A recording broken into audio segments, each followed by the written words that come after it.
What's going on YouTube? This is Darklight coming at you with another Q&A video, and guys, it has been an absolutely crazy couple of weeks. As you guys know, a couple of weeks ago we found out that we had to get moved out of the place that we lived in. We thought we had another month and a half before we had to move, but it turns out that people were ready to move into the apartment we were living in by the end of the month, so we had to really hurry up and get everything packed in a couple of weeks. So, that was absolutely insane trying to get everything packed up so quickly. I really apologize for having to take a hiatus, but I really needed to focus on getting moved into the new studio, which I am, and I hope you guys enjoy the new setup. I know my light is not great at the moment. I need to get some new lighting for my Let's Plays, and right now it's a little bit dark, but hopefully I'll be able to get that resolved really soon. So last Friday is when I managed to get the bulk of my stuff packed up and moved to the new studio, and I got everything set up that day, which is extremely fortunate because that day is also the same day that Hurricane Harvey made landfall, and we started getting a lot of rain and flooding, and ever since then we haven't really been able to go anywhere because right down the streets were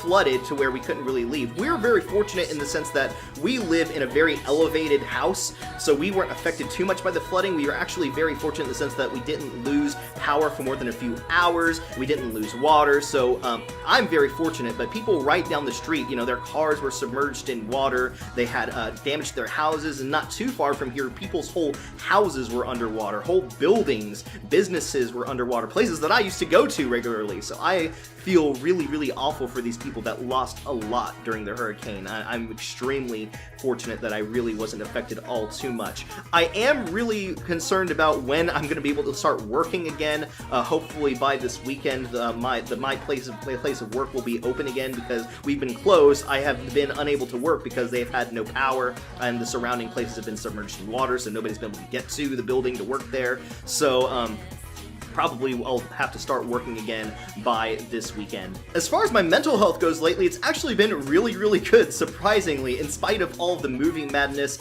in spite of all the changes in my life lately, in spite of all this Hurricane Harvey madness and being trapped in the house for about 5 days now. It's actually been really good, and I know that some of you guys have really had an impact on that, keeping me positive, keeping me smiling every single day, and I really appreciate those of you that have touched my life in that way, that keep my head above water. I really want to appreciate you guys so much for that. Thank you guys so much. Also, a fun new little hobby that I've picked up lately is I started doing perler, which I'll actually show you a little picture in the corner here or somewhere on the screen of my very first perler project that I've worked on. It actually turned out really nice looking. It's Mog from Final Fantasy VI, and I want to just continue to make more perlers, and once I get good with them, I actually want to start making some for people and taking commissions from you guys and stuff like that. So please keep an eye out for that. I'll show you guys my Mog when it's actually fully ironed, because right now it's still on the board and it's not actually adhesed together yet, so hopefully that goes without a hitch. But I'm really excited to do more perler stuff. I need to get more colors of beads so that way I can do some different projects and stuff like that, but hopefully soon I'll show you guys all of the projects that I work on, so that'd be really awesome. So today's video actually marks my official return to the channel. I know I've been gone for about a week and a half, and I really apologize for that once again, but tomorrow I should be coming out with my first episode of my brand new horror series, which is Observer. It's a sci-fi kind of cyberpunk horror game where you have to do some investigations and you have to go into people's mindscapes to find some evidence and stuff like that. So it looks really cool. It looks very trippy. It's made by the same people that made Layers of Fear, so I definitely expect there to be some mind fuckery with that series. On Monday, instead of doing a regular indie game, I'm definitely going to do a one-off of the open beta, or no, I'm sorry, not open beta, closed beta of Final Fantasy Dissidia NT. I think that's going to be a lot of fun. It's more like an arcade version of Dissidia. It doesn't really have as much of a story, unfortunately, but it looks, you know, visually really cool, and it's the first Dissidia game that's come out for a current gen console, an actual console, not a handheld, so I think that's going to be a lot of fun. I still need to figure out what non-horror series I want to start on Wednesday. If you guys have any input as to what non-horror game you want to see me play, let me know down in the comments below, so that way I have an idea of what you guys want to see. So really looking forward to your suggestions, guys. Also, I know that some of you guys have been really requesting that I do a house tour of the new place. I will definitely try to do that in the near future. It might be a part of next week's Q&A Friday video. I'll just kind of integrate it vlog style into that video, so I hope you guys are looking forward to that. And I think that's all the things I have to catch you guys up on for the last couple of weeks, but you guys aren't here for that. What you guys are here for is to hear some of the answers I have to some of the questions that you guys just asked me in the Q&A Friday video that I posted up the week before last. So let's just jump right into it. Aiden from Blue Couch Productions says, yo, my question got a sick thumbnail. Thank you so much. You're very welcome, man. It was actually a lot of fun to make. He says, oh crap, now I gotta think of a good follow-up question. I guess my question for next episode is, what happens when you don't have any ideas for videos? Do you brainstorm, talk with your friends, or something else entirely? I would love to know how to get out of a creative dry spell. Anyway, keep rocking this amazing Q&A series, and we'll talk again soon. Thank you very much, man. It really, really means a lot to me that you continue to watch these and actually ask me questions. So what happens when I don't have any ideas for videos? Well, first of all, one thing that really helps me is that I work a very, very monotonous job. It's very physically taxing, and I'm very physically busy, but I don't have to think about what I'm doing a lot, so all night at work I'm pretty much thinking about things that I can do for my channel. I have a lot of time to think. So it's actually really good if I focus on a specific thing to think about too, because if I let my thoughts go out of control, I can like downward spiral into depression, and I really don't want to do that. So I try to think of specific things and keep my mind occupied. So I tend to think about what I want to do for the channel, and because of that I have a lot of ideas of stuff that I want to do for the channel, and now I have more of an opportunity to do that, so I want to try to execute those ideas as much as possible soon. And also talking with my friends really helps. Like you said, you know, bouncing ideas off of people. Even if I have a vague idea already of something I want to do, talking to my friends helps me iron out and flesh that idea out a lot. So yeah, that's how I get out of my ruts. So I greatly appreciate your question, Aiden. I really, really hope that helps you out. Jay the Zoomster for the first time asks a question. He says, my question for this episode is, are there any television shows you follow? Anime counts as well too. Keep up the good work. Thank you very, very much for your question, man. I really, really appreciate it. There are several shows that I'm actually following right now. Right now I'm trying to get caught up on the Marvel Heroes series on Netflix. Right now I'm finishing up Iron Fist. I'm about 3/4 of the way done with that, and after that I'm going to move on to the Defenders. I just started watching Atypical. I watched the whole first season in one sitting, really. It's a lot more interesting, actually, than I originally thought that it was going to be. I watched it on the suggestion of Zack Snyder from Zack Snyder Productions, and it actually was really, really good. I'm really impressed by the series.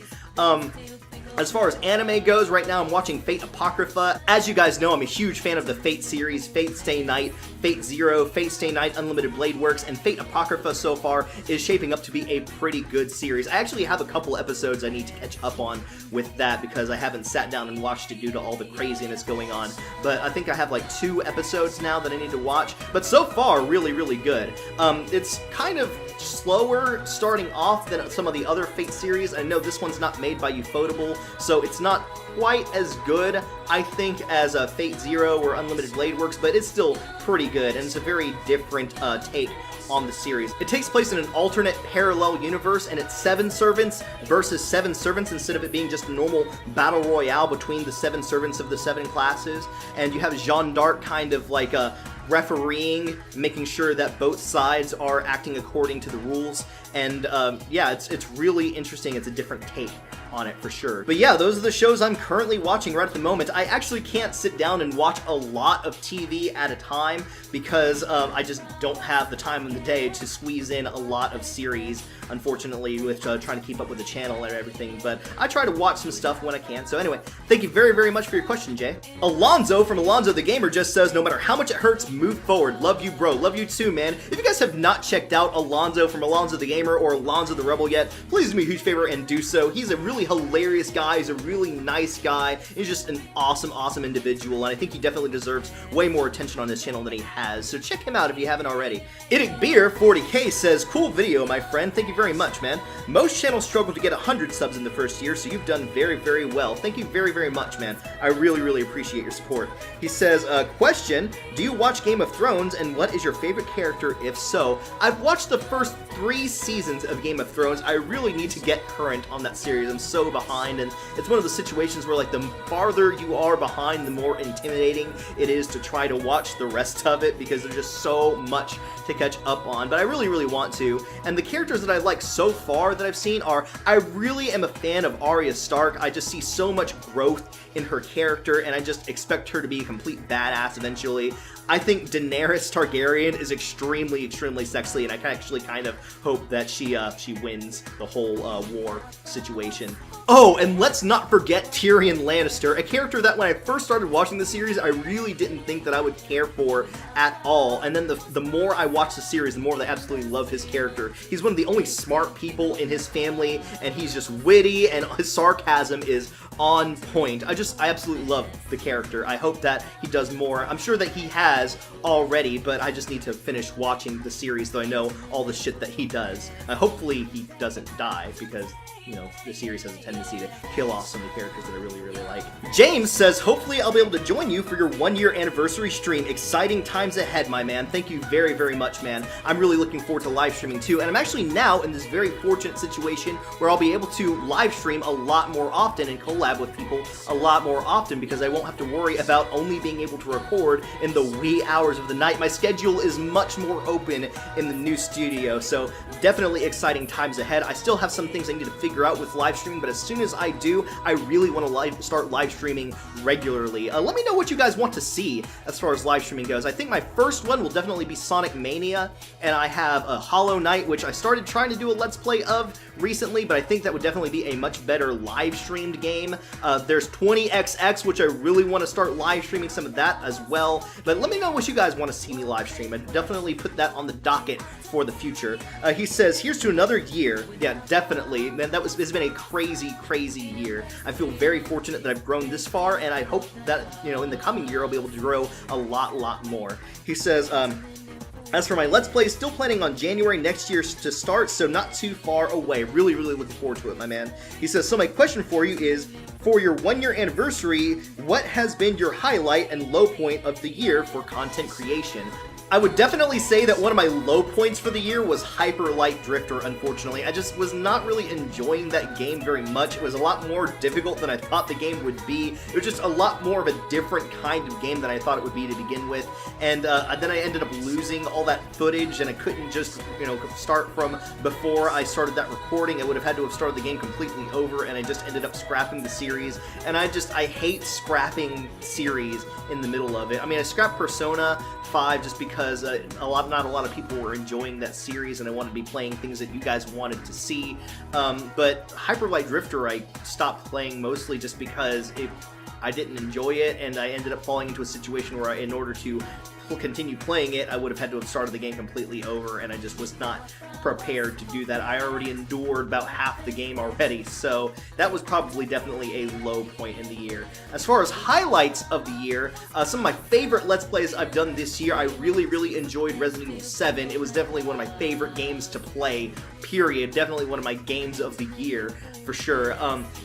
Resident Evil 7, I really enjoyed Outlast, I really enjoyed Soma, I really enjoyed doing the collab with my friends recently. So many great times during this year. I learned so much doing a lot of the Let's Plays that I've done, and man, a lot of great memories. I really appreciate you guys being a part of it. So yeah, I think those are definitely some highlights and my one low point of my year doing Let's Plays. So thank you very much for your question, guys, and I think that the only other question that I have to answer for you guys is Wolf Brother Mythos' question for the week, which is, how do you feel about remakes, and are there any exceptional remakes that you think that are as good, if not better, than the original? I would definitely have to say one of my personal favorite remakes is when they remade Fate Stay Night Unlimited Blade Works the movie into an actual full-on series. It was picked up by a completely different company called Ufotable, and they just had a much bigger budget to throw at it, and they just made all the action scenes really badass and eye-catching, and they had 26 episodes to tell the story much more efficiently instead of having to squeeze it into just an hour-and-a-half block, and just, oh my god, such a great remake. If you guys have not seen the Fate Stay Night series, again, it's my favorite anime series of all time. Please do me a favor and check it out. And of course, I too am a huge fan of the Count of Monte Cristo movie. It's definitely one of my favorites of all time. It came out in 2002 when it was just so brilliantly acted and had great action scenes, great sword fighting scenes. And I always loved the story of Count of Monte Cristo, and I thought it was really brought to life in that version of the movie. So yeah, I think those are definitely some of my favorite remakes of all time. So thank you very much for your question, man. And I think that's all the questions that you guys had for me this week. If you guys have any more questions, please do not hesitate to drop those questions down in the comment section below, and I'll get to answering those those questions in the next Q&A Friday video. Thank you guys so much for watching and continuing to support this channel as always, and I hope you guys enjoyed this video. If you did, please do me a huge favor and share this video with your friends. The exposure really and truly helps me out. Do me a favor and drop some comments too, even if not questions. I just love hearing from you guys. I just love chatting with you guys. It really and truly makes my day. And if you haven't hit the subscribe button yet, you guys know that I'd love to have you guys as a member of the Darklight family, and I hope we'll continue this YouTube journey together again very soon. And until then, may your dreams like your darkest hour, and I'll see you next time. 3, 2, 1, 1, 2, 3. I met a bad bitch last night in the deep. Let me tell you how I'm gonna leave with me. Conversation and Hennessy. I've been to the motherfucking mountaintop. Heard motherfuckers talk, seen them drop. If I ain't got a weapon, I'ma pick up a rock. And when I bust your ass, I'm gonna continue to rock. Get your ass on the wall with your 2 left feet. It's real easy, just follow the beat. Don't let that